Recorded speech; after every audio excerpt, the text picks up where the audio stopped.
والسلام على رسوله الكريم ومن استنى بسنته إلى يوم الدين. Welcome everyone to a special program tonight. We're all gathered here for supporting a very noble endeavor, noble cause, noble effort in the path of Allah subhanahu wa ta'ala, helping those whom we can with our money, with our time, with our effort. As I said in the khutbah today, this is the essence of Islam, is service to humanity, faith in Allah and service to those around you. So I'd like to welcome all of you to this program. I would like to welcome our guests who are visiting from out of town, the Muslim Foster Care Network, Samaritas, and all of you who are visiting from out of town. Welcome to East Lansing, the Lansing area. We hope that, inshallah, this program will bear fruit and inspire those who are attending to participate and be better human beings by offering their service to those in need. I would like to start off by inviting my dear friend Imam Kip, who is visiting us from the Grand Rapids area, and ask him to say a few words, opening words to inspire us. Imam Kip is one of my friends from West Virginia. I know him and his wife, Sister Saba, for many, many years. I'm so happy to see him and the family visiting us here. So I was telling some people that the community hears me all the time. So they need some change. So for that, inshallah, Brother Kip is going to come and say a few words. So, Imam Kip, please.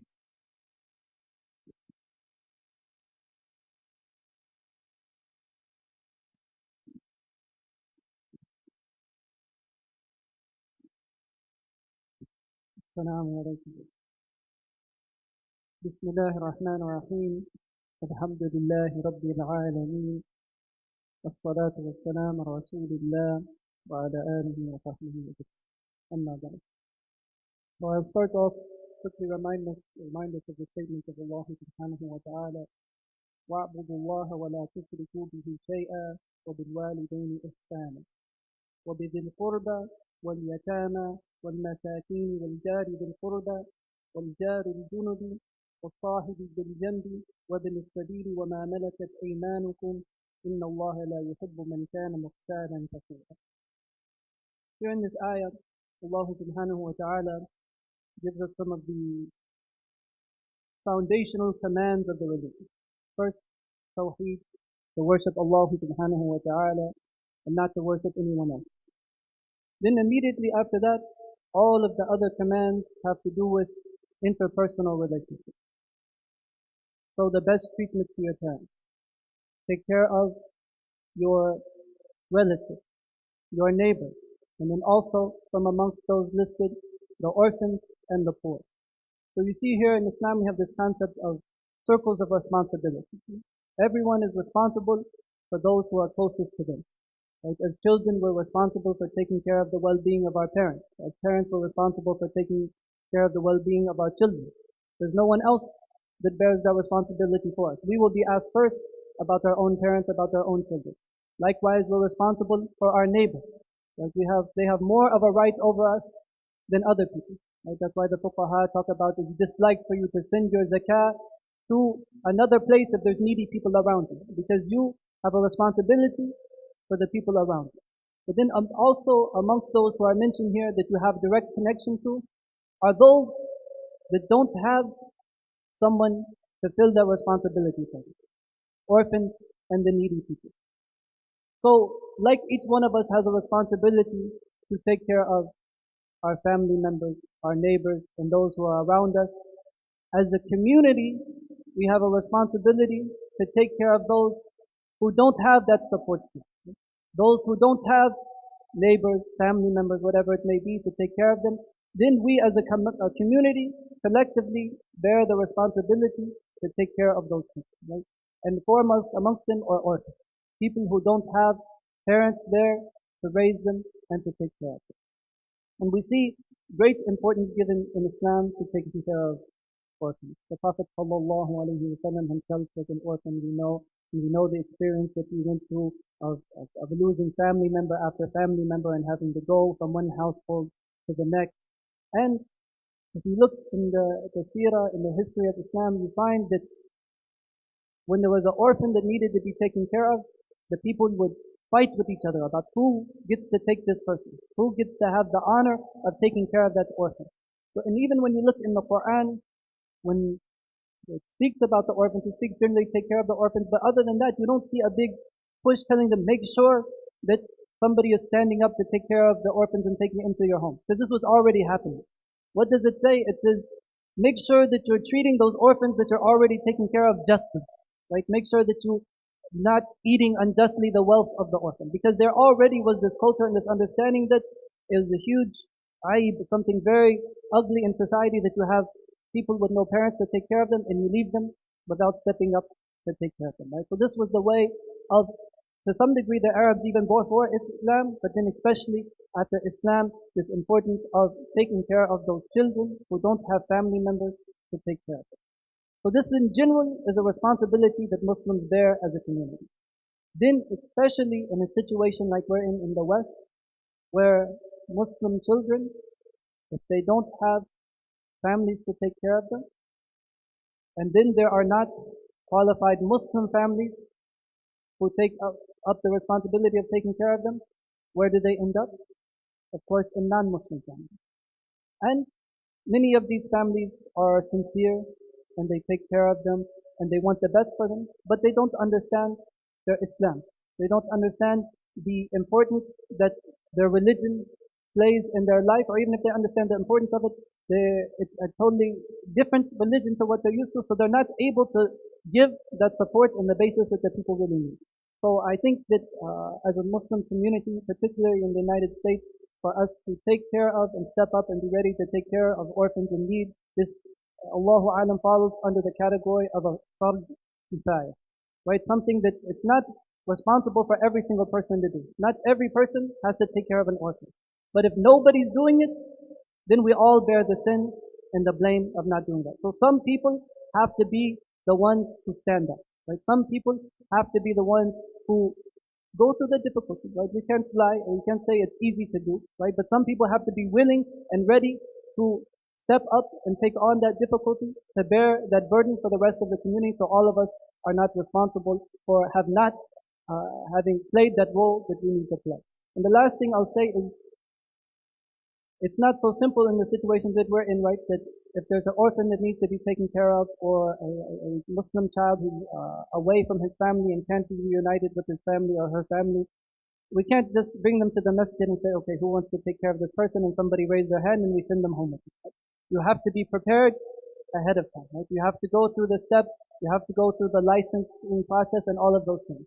So we're in a bad situation as Muslim community that you probably in all of Michigan, and the people can, correct me if I'm wrong, you can probably count on your hands all of the licensed Muslim foster care families there are in the whole state of Michigan, right? You have nowhere near what you need to be able to put Muslim children in Muslim homes with Muslim families. So we need people to step up and go through the process. Don't wait till there's somebody that you see that needs help. We need people who stand up, go through the process, and are ready, that when a situation happens and there's somebody that is in need, then we are there and ready to help them. May Allah subhanahu wa ta'ala inspire all of us to do what's needed to play the role that He intends for us to take care of those who are in need. And may Allah subhanahu wa ta'ala reward all of you for coming out to spend your time. Jazakumullah.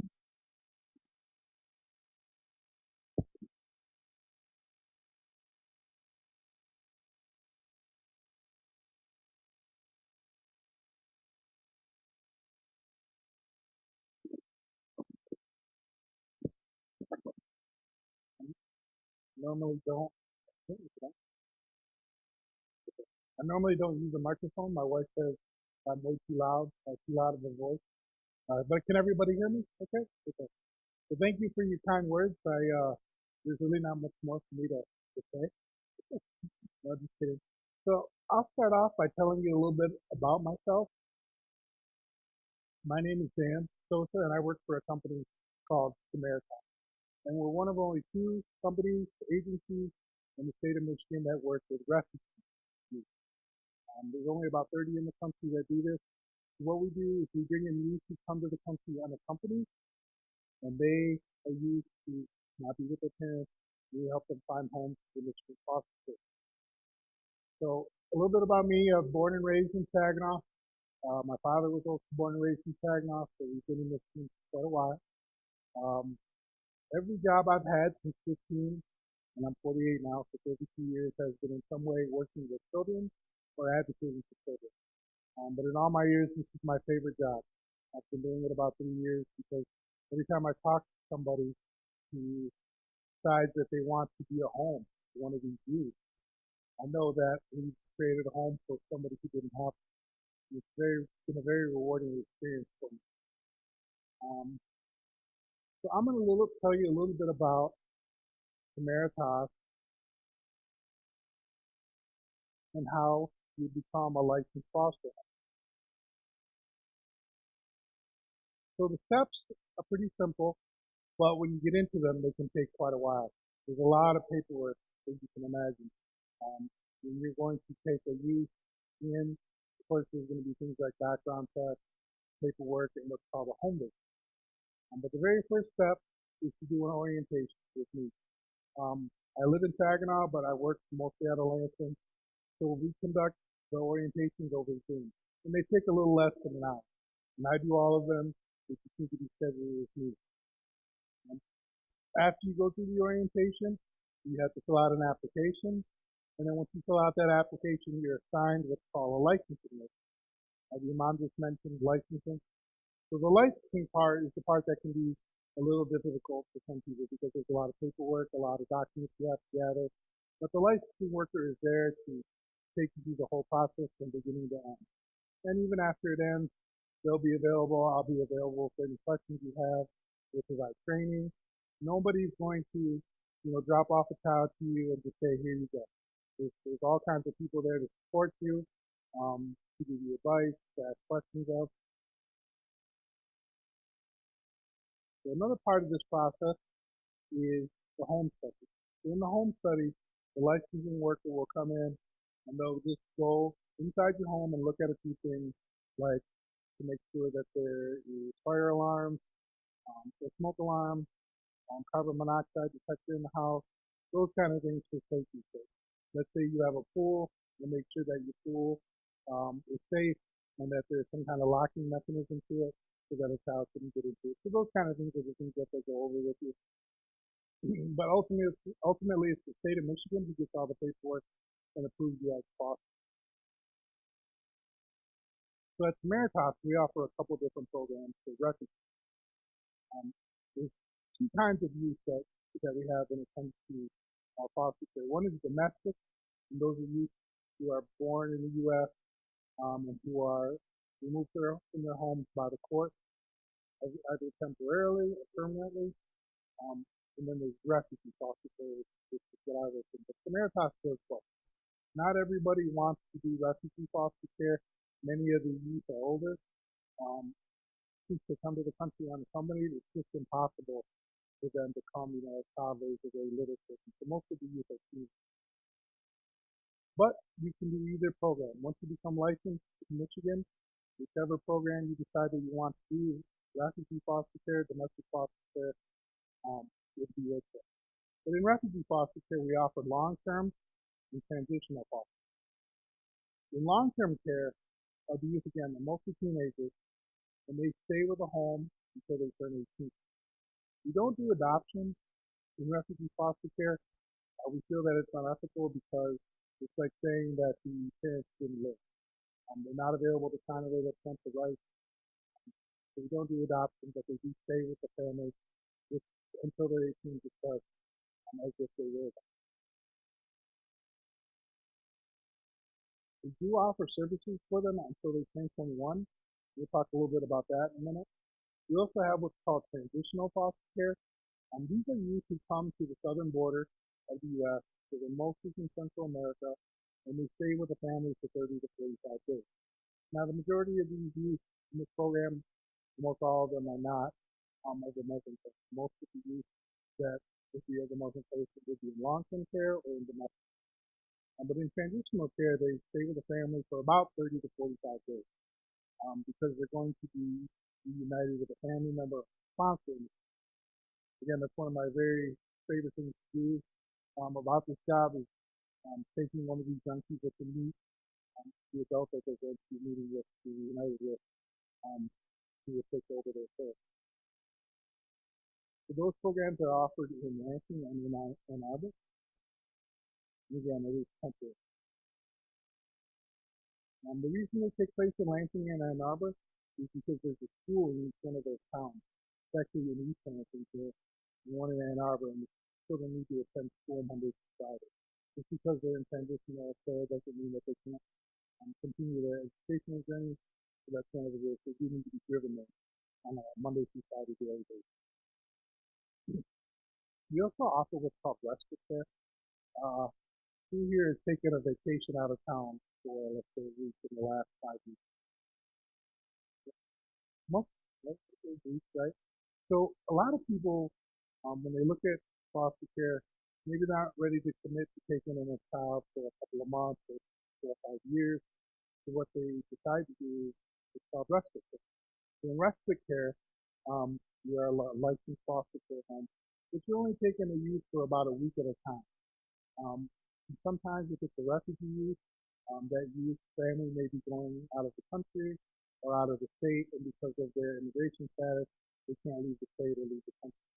Um, but sometimes things come up. Maybe the adults have to go out of state to handle paperwork for a relative. Maybe a relative has passed away in another state and has to settle the affair. So this comes up very often. We have justice families that are there just taking the child for a week at a time, and it's a great way. If you're nervous about taking in a child, to kind of get your feet wet and maybe just see what it's like. And we have a couple flyers back there that I brought. One is for our rental room program. Earlier I mentioned that we have programs for the youth after they turn 18. So if they come into our programs before they turn 18, we can actually provide services for them up until they turn 21. So from the ages of 18 to 21, we do what's called independent living or rental room program. In independent living, if they're say 16 years old, we automatically begin teaching them how to live on their own. But as you can imagine, if you're coming into the country and you're already 16 or 17, it doesn't give you a lot of time to adjust to American society. So with the rental room program, we help them find rooms to rent from people who are willing to also mentor. So they're kind of like a living mentor from the ages of 18 to 21 and help them learn how to do things like use public transportation, make appointments for themselves, that sort of thing. And they do receive a stipend from us so that they can pay for the dental treatment. Many people tell us, well, I don't want to charge a refugee young person to live in my home, even if they have money or not. But in the real world, they would pay rent for refugees. We do encourage it. We also have programs for mentoring and tutoring. Usually the tutors are paid positions. There's a lot of college students who actually wind up tutoring some of the youth in our program. And we also have a need for mentors. Many of the youth who come into our program for every American faith, it's a great help if somebody decides to be a mentor and who is also the same faith as them, the same culture. Um, so we have that program available for them. That's some of my contact information. On the back table there, I have the flyers. We also have a brochure that talks about our program. The chip clip. Please feel free to help yourself. Nobody asked me what the pink things were in the back. The pink things are reusable straws. You know, adults like them, kids love them. Please feel free to take any of that. It's there for you. But that's the end of my presentation. We're going to save some time at the end for any questions and answers. We didn't want to overload you with information. There's a notepad on the back where you can put your name and your email, and I'll email you some information. If you don't feel comfortable asking questions tonight, or if you think of some questions you want to ask later. Right now, we're going to play some videos, if that's okay. Okay.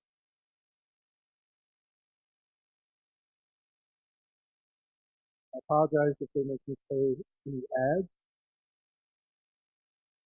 Nothing I can do about that.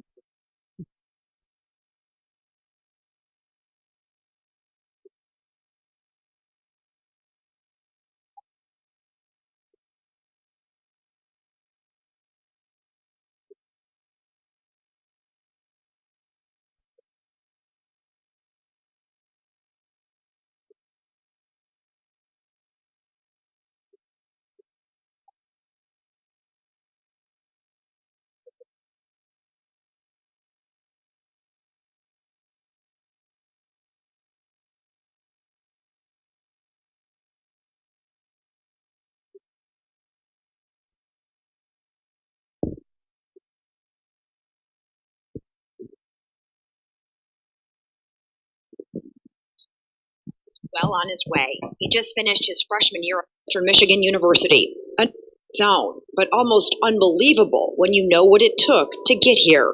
On December 2016, they brought me to the U.S. When I saw the U.S. flag in Chicago, and I asked a person in the airplane, back then I didn't speak any English. I cannot communicate in English. I cannot write or read. I was just using a sign language to a person. Is that U.S. flag? The person said yes. Shofi was 13 years old on that plane and had an incredible story of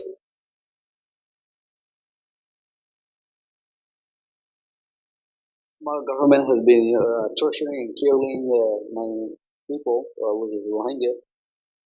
And in 1982, they deprived our citizenship, and from ever since, Rohingya people do not have access to education, employment, freedom of movement, or even the basic human rights. The situation became dreadful from 1982 to 2012, and from 2012 to 2015, it became even worse. They've been killing thousands and thousands of people every day, torturing and burning the villages, throwing live people into a fire. His parents made the difficult decision to try and get Shofi to family in Malaysia, where he would be safer and able to work to help support his 10 siblings. He was the oldest boy. I took 50-50 chance. If I stay there, I will get killed, or I will be in poverty forever. And if I leave, there's another 50% chance that I will either going to die to my, or we're going to Malaysia. His family paid human traffickers to take him by boat to Malaysia, a trip they said would take 3 days to a week. I was so young. I was 12. Also, if I want to tell my height, I was like 4'5". So, and I probably weigh about 80 pounds. They never made it to Malaysia. So the journey took, 11 days. I was on the boat for 11 days. I just had my skin, my bones, and my life. Shofi survived a near drowning, beatings, and then a treacherous journey through Thailand. I was on the jungle for 6 days, where I slept on the mud, on even ground, and I was eating banana leaves, just any leaves just to survive. 19 days after he left home, Thai police arrested Shofi and many of the other refugees. They took me to an immigration detention center, the worst place to live in the world. I will never forget about it. He eventually ended up in an orphanage where he met with the UN and agreed to make the trip to the United States. I feel like I reached the sky with my hand, just like that. That's how happy I was. And I'm still happy that I'm in the US. Now I'm safe. Now I have the freedom of speech, liberty, the movement. I have all of the freedoms that the human needs. Despite those freedoms, acclimating to America and West Michigan was a challenge. Everything was upside down in a way. I didn't know any culture. I didn't know the language. Bethany Christian Services placed Shofi in a foster home. He's Muslim and knew nothing of the new life he was immediately thrust into. It's just like oil versus water. Let's say I'm being oil, and my culture is being oil, and American culture is being water. Our objective is to help them thrive and help them to adjust to their new life, because they are coming from backgrounds that could be like loss or abuse or neglect or war, in case they are refugees. So, they are coming with a host of, they're coming from a hard situation, and we want to make them feel that, they're not alone. Between organizations like Bethany and the Muslim Foster Care Association, young foster children like Shofi have helped during this transition. If you practice a faith, your faith can be a source of support, stability, solace, right? And so that's our vision at Muslim Foster Care Association. We want to keep these children connected to what is familiar for them, right? And has always been a source of stability and support for them. Shofi spent time with 3 different foster families and credits them for much of his success in America. My foster family, they're the reason again who I am today. They motivate me. Even more than that, he has a community of people standing behind him, rooting for him, and celebrating all he's done. I came to the United States. I knew there's a brighter future, but if I didn't have the support from Bethany, from my mentors, from my pastor family, I didn't know who I will be today. I can't explain it. Shofi, pretty amazing human being with just an incredible story. And the Muslim Foster Care Association, it works with children across the state of Michigan. They are always hoping more Muslim families make the choice to become fosters. There are so many other ways, though, to support the organization and children who need it. Learn more at muslimfostercare.org.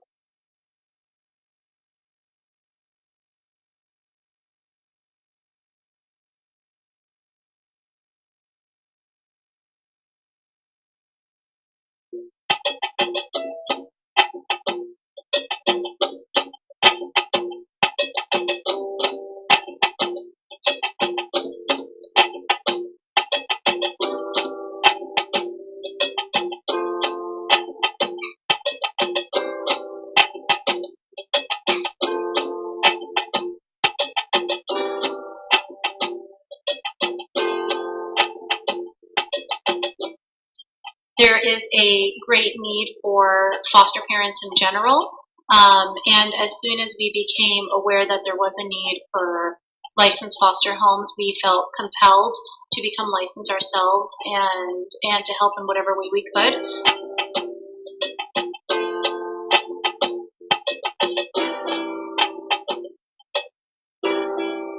My name is Judy Harris, and I'm a refugee foster parent. I've been doing this for about 9.5 years, and I also work in refugee resettlement. All of my kids have gone through things that I can't imagine, and most of my friends can't imagine, and they're so strong and able to still look forward to life and still work on having a good life here, and they suffer a little bit because they miss their families and they miss their old life. So, you want to be there for them and make sure that it doesn't hurt too much. But for the most part, it's really fun. It's so great to take someone to an amusement park for the first time or to take them fishing for the first time. And I've been able to do that so many times with all these different kids.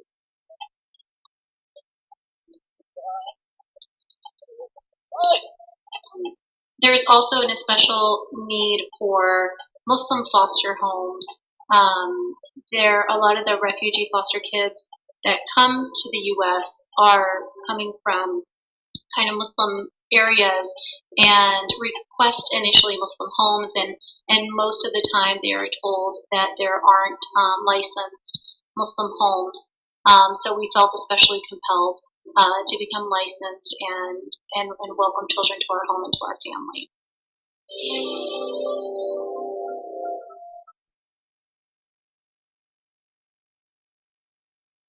Tired of phone holders that just can't seem to keep your device in place?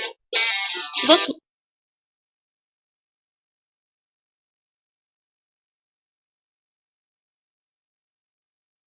foster care was with families that majority of Muslim children in foster care was with families that have a faith. With families that were familiar with our traditions, our holidays, our Islamic concept of modesty, and Islamic dietary guidelines. Things such as enjoying Ramadan and attending the local mosque are much more difficult when living with a family of another faith. Through the organization, we increased awareness and teaching needy about foster, in addition to providing direct support to Muslim foster children and families that care for them. MSPA was my support. It was my rock. Without MSPA, I don't know how I would have really functioned as a foster parent. There was an organization that can help not just Muslim foster children, but to help the Muslim foster families.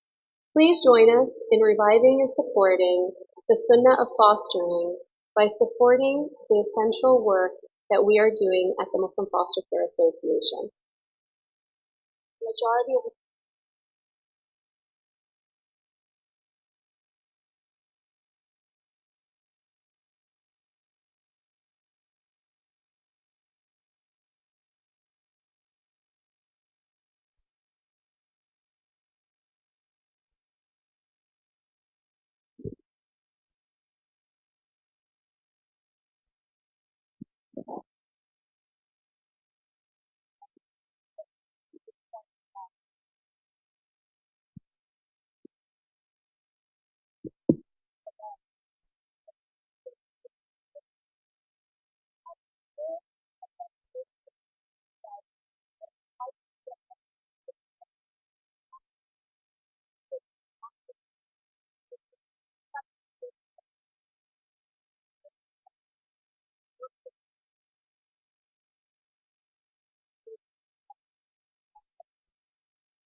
Just getting involved.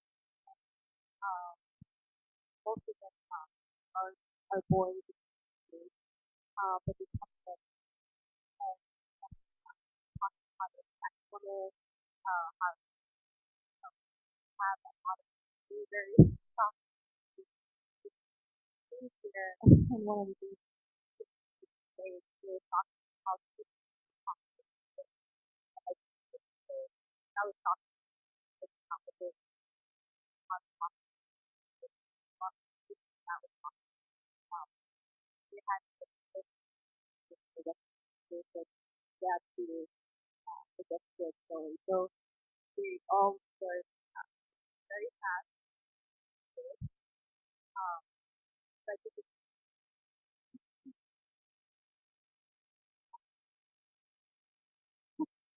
it seems like I always found it yeah, very good as well out there trying to learn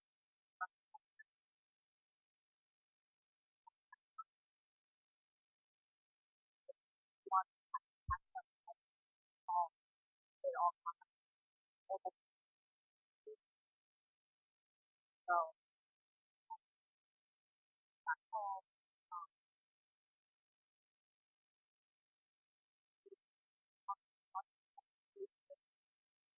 all my recipe really good to the next week and and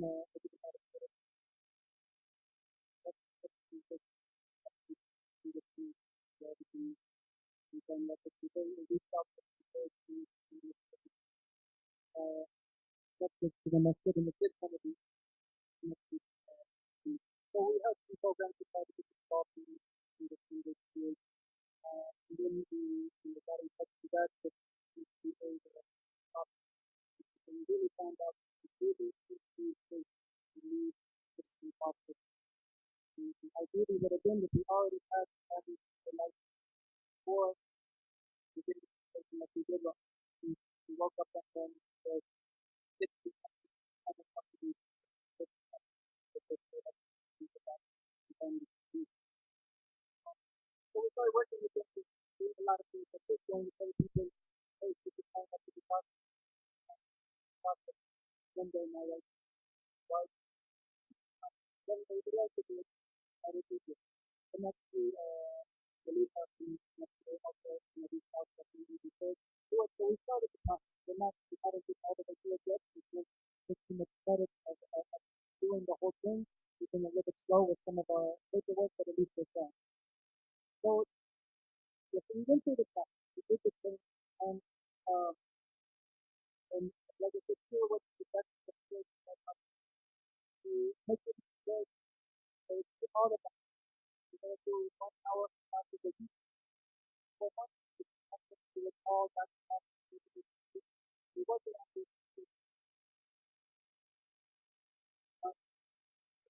with what we have to do. The focus are there, but it's very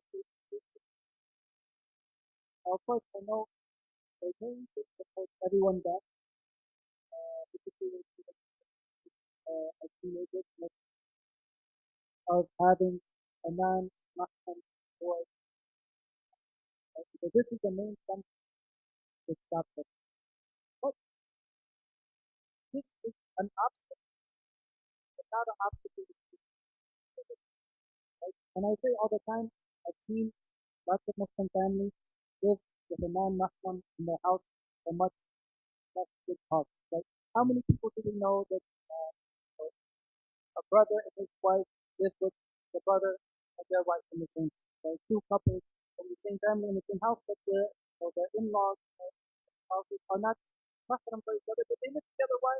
Because they get the same money. right? And they find a way around, right? So same thing is been able to, really play that role like we saw in the video by the word of Allah stepping into someone's life to really lift them up to, that support that they need to help them become the best person to his life. Then we can sacrifice some things to overcome those things. And basically what it means is you have to sacrifice a little bit of your freedom, right? And to let it be part of the house. Right? So this part of the house is part of the house. Right?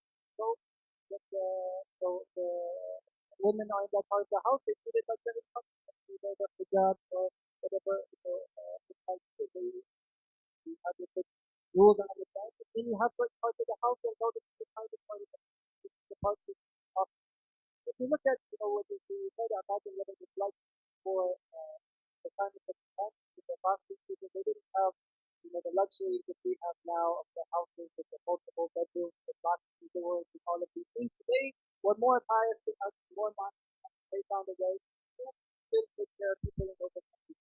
So yes, it would require some sacrifice, but it's needed. And especially when we're talking about, like our experience with young boys in Afghanistan, they come from the culture of fathers. Right? They come from a culture of further understand of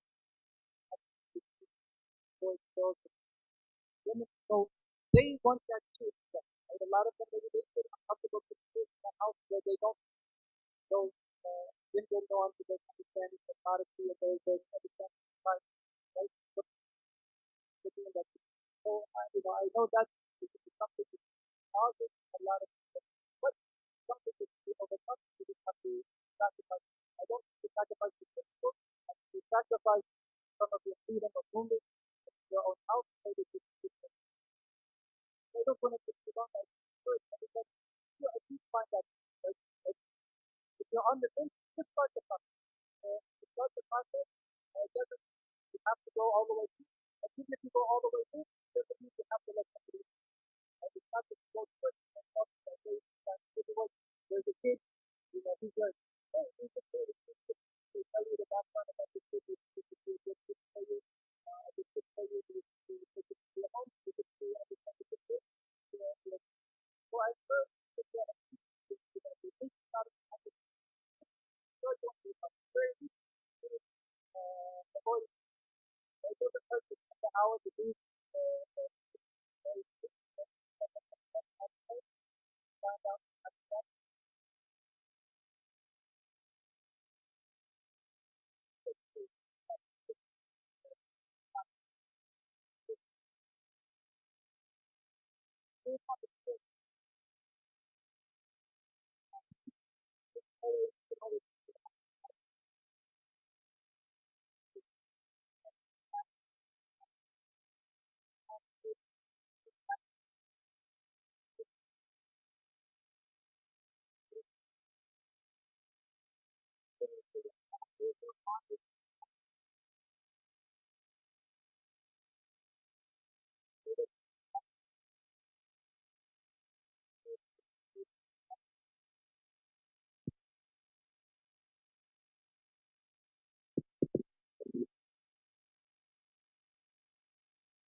so I start some of this, I would say, first of all, just some or if I ended up taking them in public, making them comfortable. Just because you're at this park or this place, you can pray. It'll be it's not safe. It's civilized. How do you find the civilized? Things like that. They didn't need to use that or send out. That never used to a God. So I taught how to make that God if you do this. It's just pretty difficult.